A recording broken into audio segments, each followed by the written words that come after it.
Naglabasan mula naman sa kanilang opisina ang mga kawani ng gobyerno sa Legazpi City, Albay nang yumanig po ang lindol doon kahapon. Narito ang unang balita ni Cecil Villarosa.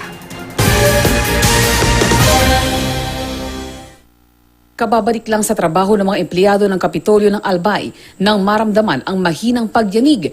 Sa CCTV footage na ito, kita na sabay-sabay na lumabas mula sa dalawang palapag na gusali ang mga empleyado ng Kapitolyo. May ilan pang nagtakip ng ulo.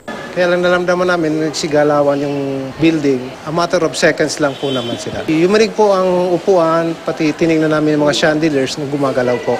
Ganito rin ang nangyari sa Legazpi Hall of Justice. Dahil isang palapag lamang ang gusali, mabilis na nakalabas ang mga empleyado.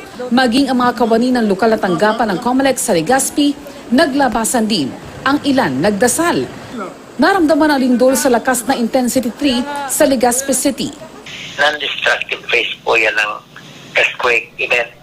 Ibig sabihin, wala kaming in-expect na damage.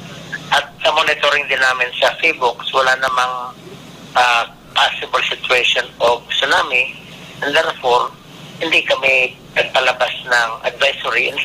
Ano naman kaya ang epekto ng lindol sa Bulkang Mayon na nasa Albay? Yung gumalaw na fault doon, wala namang kinalaman dito sa yung local faults dito sa malapit sa Mayon. So technically, walang epekto yon. Kaya lang, dahil medyo gumalaw din yung lupa dito sa Albay area, intensity 3, based doon sa instrument sa Linion Hill, aanin pa rin natin, titingnan pa rin natin. Para sa unang balita, Cecil Villarosa reporting.